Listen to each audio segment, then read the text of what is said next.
Hey guys, welcome back to the channel. I've been asked to take a look at Sam Sulek's 4-day of eating. We'll have a look and think critically about what he's put in his diet plan and give an honest perspective from an actual real-life nutritionist like myself. It's already 10:30. We've been awake since 8. Haven't had anything to eat. I'm starving. Okay, some people aren't concerned with their catabolism. I see. But 1,000 calories in the milk jug. Let's see how many. That's 64 grams of fat. Thank you. We should probably add these up and we'll splice, whatever. We'll see. 240 grams of carbs. And what? 70 grams of protein. So I'll just drink this on the way home. Mike, let me know. There we go, chocolate milk. 1,000 calories apparently. We all know what's wrong with using calories as a measurement for food intake. I always find it bizarre. These guys are always like, oh, it has this much protein, this much carbs, this much fat. Okay, that's what it has. Why do you then use calories as a measurement, as if that overrides and is the overarching factor of what is not a high energy or high food mass diet? It doesn't make sense. It's weird. But yeah, talking about this, I mean, milk, that much milk, I don't know about that. I mean, it's almost a whole food, almost, with additives, you know, chocolate, cocoa powder, probably some sugar. But the issue is the glycation from that massive spike in insulin, the IGF-1 signaling, probably not great if he has any underlying health issues. Useful for bodybuilding, useful for gaining mass, linked very closely towards cases of acne, which is something I notice with a lot of bodybuilders nowadays. They have a lot of acne, especially the young ones. But anyway, we'll continue. Not the best idea to be spiking insulin at any point during the day, actually. So, not ideal. I'd probably look at a lower carb approach towards his diet. Even if we did some eggs, some cheese, some avocado and some raw milk, it's probably better than what he's doing there. He'll just have to eat more fat, so he can eat, you know, a brick of butter a day. That's going to work quite well. We'll continue to see what he has to say about diet anyway. Yeah, let him out here. Yeah. I'm not an animal. I'm not going to chug it, but I'll sip on it. All right, so. A little point I noticed there about people that are on the bodybuilding way of life. He's having the extra meal so early in the day because he can't bear to sort of wait around for a bit.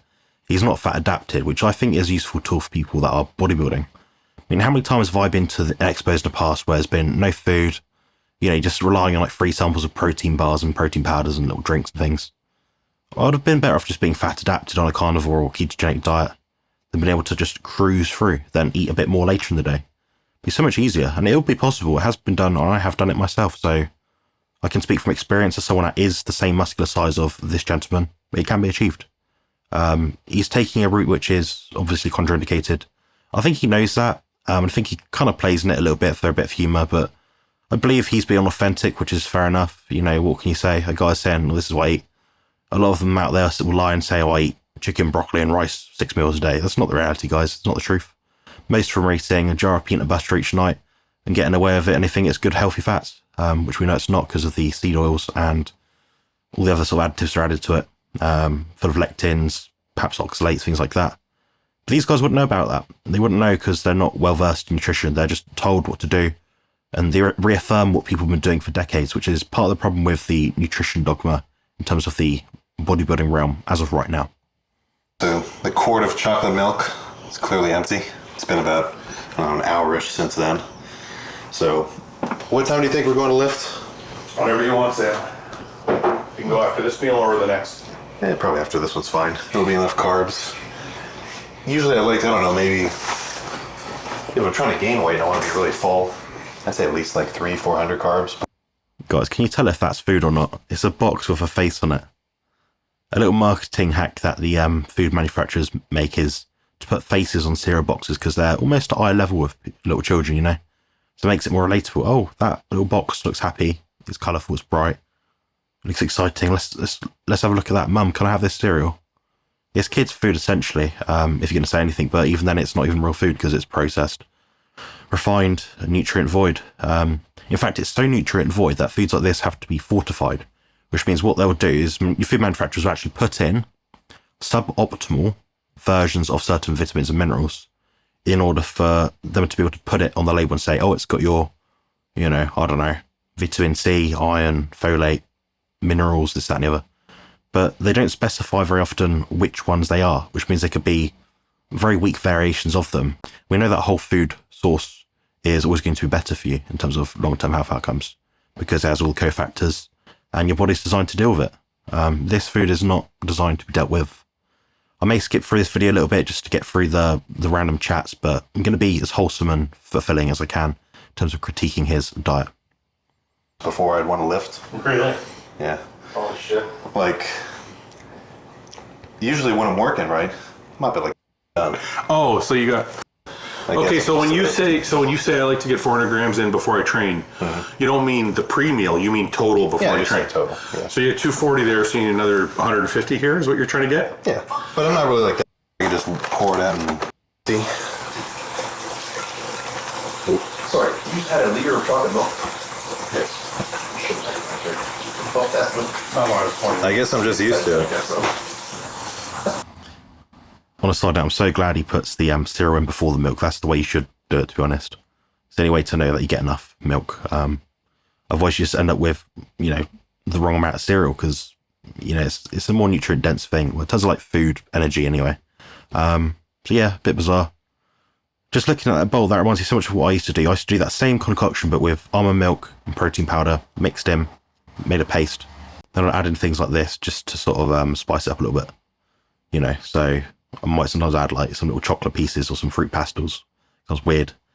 I think a lot of that's from my days at Pizza Hut when I was a child, the buffets where they had the ice cream maker and you could add all the sprinkly bits and crap. Yeah, it's weird. But he'll progress that eventually, I'm sure. Well, he'll start adding peanut butter and all sorts of things to this sort of meal. Yeah, perfect. Sit here for like 20 minutes, scroll on TikTok, and this will just disappear. So do you like Yeah. mushy, or do you eat it like, well, it's crunchy? I mean, I don't want it to be like, Slop? yeah. If I get to the slop level, I'm gonna take it, sort of drop it like 500. Right. Maybe like every week until they get to like their deficit that they like. Right.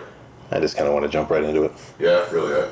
So I think here he's talking about doing like a little mini cut. So that's something bodybuilders use to reduce their body fat mass, improve insulin sensitivity, reduce the strain on the digestive system as a result of the excessive bulking or massing they've been doing at that time. And it does work and it is effective. What he's saying here basically is he's reduced his food intake by a substantial amount so he can do it faster. I'm all for that because it means he's putting less toxins in his body over a set period of time. Just hope he doesn't revert back to his old ways straight away. Stress his system out and deal with the dysregulation. Anytime you make a dietary change, it should be subtle, transition slowly. And I think he knows he's quite well thought out for the most part. He's quite sensible. He just does what works. And, it kind of makes sense in a way, like eating a lot of food. I think he's just eating the wrong foods. That's the main thing. It could be achieved in a much better way with a ketogenic diet. What he's going to notice is, as he goes on, progresses, he's going to start to get different health issues, which I'd rather he didn't. This is why I'm making videos like this. It's a fair critique, like I said. I'm not critiquing him as a person. I think he's quite a nice guy for the most part, as far as I can tell. But in terms of his diet, he's not advocating it, I don't think. But people would watch this and see how big he is for a young lad. Yeah, not ideal. Not ideal for health. He already knows this, so I'm just repeating myself. But you get the picture, guys. Month. Those first 10 pounds is just water and carbs, right. nothing. Yeah. So if you bulk for long enough where you've actually built some tissue, I think jumping straight into the diet phase, you're not going to lose any of that. Right, yeah. You kind of grow into your weight that way a little bit, I think. So you do cardio at all? I've been trying to do it like pretty much every day. Yeah. In the morning.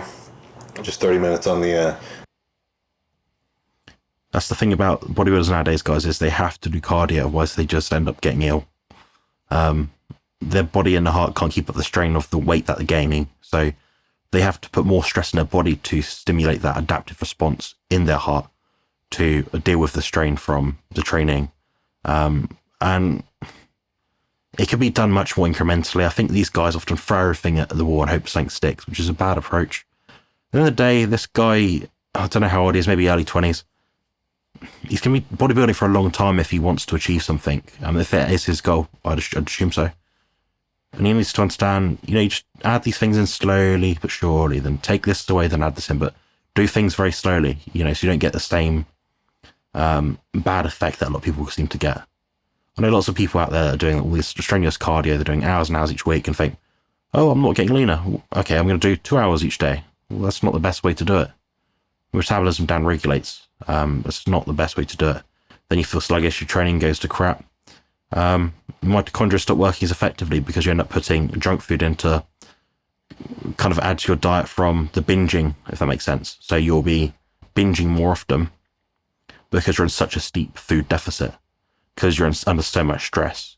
It doesn't seem to happen as much to people that just gradually sort of ease things in and ease things out. So I'm not the biggest fan. I'm going to skip ahead a little bit and just see what he's doing in the next bit. Yeah, we watch it a lot. We love watching it. We follow a lot of your tips too. Yeah, I'll keep pumping them out. The debut all over again.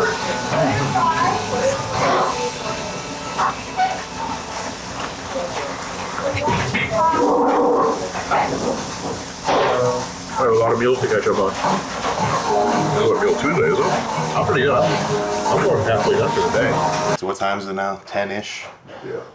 Took a huge nap after we got back from Five Guys.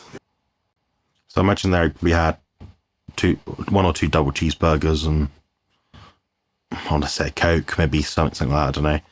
It wouldn't surprise me if he did have Coca-Cola, but he may have had a milkshake or something. I mean, Five Guys isn't too bad if you don't eat the bun, don't eat the sauces, and don't have the sugary drinks. I think you're quite well served there. It's not the worst place to stop. Over here in the UK, it's a pretty good place to get a snack. It's quite expensive, that's the only thing. You're not having to spend so much money to get so many more burger patties, which is annoying. But never mind, eh? I imagine he didn't get the fries because they're full of seed oils and probably one of the worst things on the menu in that sort of place. So, yeah, we'll continue, see what it says. Still got a little more calories left, because right now I'm at about 4,700. Pretty much I want to hit at least 52-ish. So let's see what we're looking at here. 11 grams of fat, 22 grams of carbs in each of these. There's 3 grams of protein, but I mean, it's from dough. I never count that. Yeah, so a lot of allergens in this diet, guys. The gluten, the wheat. That's gonna play havoc on anyone's gut. I don't care what anyone says. Whether you notice it or not, it's not ideal. Your body doesn't produce a significant amount of glutenase at all. So it's just going to be wrecking your digestive system. Your body has to deal with everything you put into it. Some proteins like gluten aren't well dealt with by the body. Then there's associated anti-nutrients, which are going to be pretty rich in terms of the donuts, whatever they happen to be. Not ideal. The saturated fat in it will be probably good, but I'm assuming it's saturated fat. I haven't read the label, so I wouldn't know. Probably full of, I don't know, canola oil, rapeseed oil, whatever it's called over there. Probably lots of, unhealthy plant fats, which are going to mess up his mitochondria and cause acne. So wouldn't advocate these at all. And obviously when you're eating sugar and fat in combination, in the case of a donut, you're activating the highest gradient of the Randall cycle. So that's the point where you got too much of both substrates, carbohydrates, sugar basically, and fat in the bloodstream at one time. The body has to deal with that. So there's an insulin overload, and the body stays in this kind of Randall cycle activation state for a prolonged period of time. Now, this is when you're more likely to get fat, more likely to get inflamed, more likely to get ill. So not ideal. I think if you're going to make any sort of diet like this where you include sugary foods, things like that, fast food, probably give it at least a gap of 4 or 5 hours before having a sugary meal versus a fatty meal, just to ensure the substrates aren't both in the system at the same time. From bread, it's nothing. So that plus, I don't know how large these cups are, but maybe 4 cups of milk. That's going to be another 30 grams of protein, 30 of fat, and almost 50 carbs, 48 carbs. That's perfect. I can take my vitamins and go to bed. His diet is probably really rich in leucine, the amino acid. I'd imagine that's really stimulating his muscle protein synthesis, which is actually a great thing. If you can tolerate dairy and you can get it down your neck and not feel bad for it, one of the ideal foods for bodybuilders. Very nutrient dense, very rich in minerals. Pretty good overall. I just speculate about having so much of it, I don't know how good that is for his health, just because if your body is meant to deal with lactose, we'd all be eating lactose. But the thing is, there's almost like I said earlier about like the gradients. There's a gradient of tolerance that we can have to all different foods. People like myself, I can tolerate lactose, yes, and dairy, fine, whatever, but not that much. I don't think he's that different to me in terms of his genetics. I have a strong Scandinavian background where, Northern European, where historically in the epigenetic level, we would drink a lot of dairy and we'd have a lot of cheese and things like that. So I have built up a tolerance over my previous generations of ancestors. Him, triple, 4, 5, 6, 7, 8, 10 times more than me? Probably not. I highly doubt that. In my mind, all these carbs right now, for one thing, it's going to help me recover, and then I'm going to be nice and full for arms tomorrow. So clearly I'm not too specific about where I'm sourcing them from, right? Like you haven't seen, chicken and rice all day. What were some of the carbs from earlier? I'm trying to remember now. Cereal. Oh yeah, the cereal. The cereal, that was the biggest one. French fries, burger buns. Yeah, the buns. I mean, Yes. yeah, oh yeah. Like for the most part, the calories are calories. That's pretty much always been my approach to it. Just because if you don't eat enough, right, you're not going to gain any weight. And if you end up eating too much. The problem with that is the calories in, calories out model doesn't work. It's deeply flawed. I'd suggest you check out something called the mass balance model. Now, people often argue, calories in, calories out, it's worked for a long time, works for everyone. No, it doesn't. It doesn't work for everyone. I know it doesn't because I speak to hundreds of people that have tried this and they haven't succeeded. It's not just hearsay. It's a matter of fact, it is not a great way to determine food intake in terms of the impact it has on the body's composition. So what I suggested earlier is the mass balance model. So I suggest people look that up, like literally right now, go on your computer, type in mass balance model versus energy balance theory. You'll see it for yourself. There's quite a few studies based around it. I think the researcher Kevin Hall talked about it. Now, these are controlled studies. They sort of explain this is the best way to go about tracking your food intake. And it makes sense. It's the way the old school bodybuilders were doing it. They're tracking food intake. So they're measuring, okay, I ate 6 eggs, a pack of beef. Oh, I ate a donut, assuming they're all the same sort of size. And I ate a bottle of milk. That's how you track food intake. You don't look at calories. Very daft. Of course, calories are not all the same. Otherwise, we'd all look the same on the same kind of deficit or surplus. The reality is it's not true. We aren't all metabolically healthy. We don't deal with food the same way. And also your degree of dealing with different foods changes over time. It's not a set, static standpoint, if that makes sense. So you have to adjust your food intake all the time.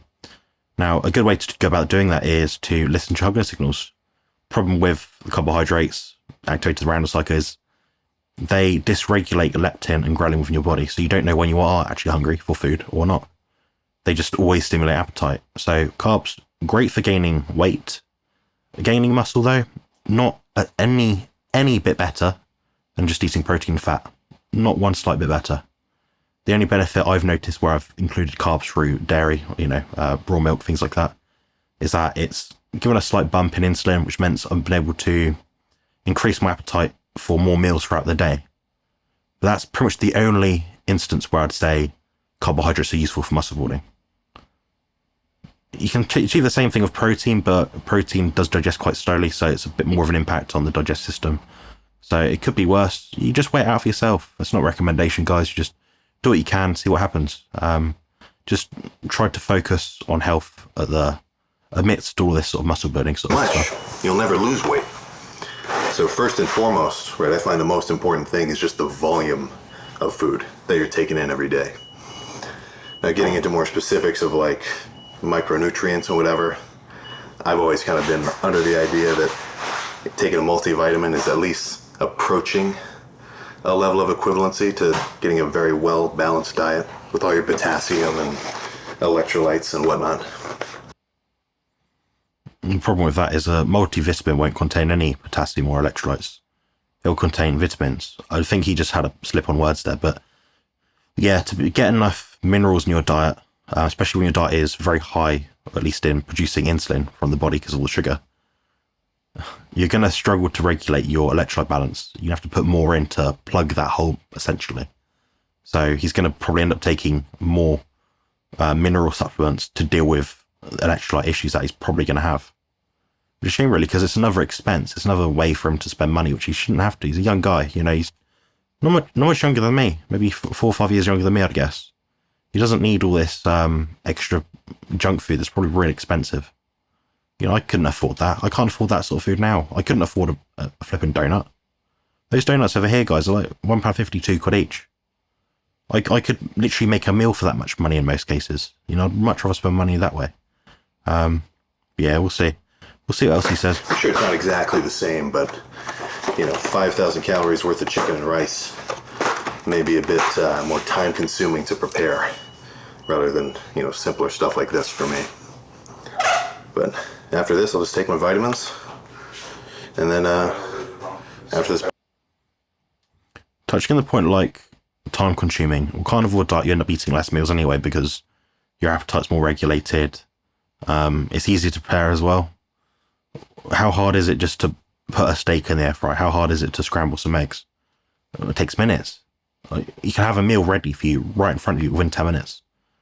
I'm sure this guy could spare half an hour a day to cook his food. And just think, all these boxes of cereal, boxes of donuts and stuff, whatever it is that he's having, he's going to have to make more trips to the supermarket because the boxes are so big.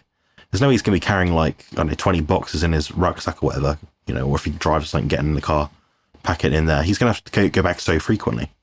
Which when you eat nutrient-dense foods such as meat, animal fat, eggs, dairy, things like that, those take up less space.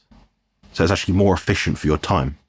But people don't think about that. I mean, I actually measured this myself. So when I was on a diet like this, pretty much including pizzas, rice, pasta, all sorts of non-foods basically, I ended up eating about 2.3 to maybe 2.8 kilos of food per day. It was also more expensive, funny enough. Now I'm eating about 1.1 to 1.5 kilos of food a day. So it's less food mass, less stress on my digestive system, and it's more absorbable, more bioavailable, and more nutritious overall. So I think people that are on the carnivore diet are getting more bang for their buck, if that makes sense. Podcast, just go to bed. So, that's pretty much it.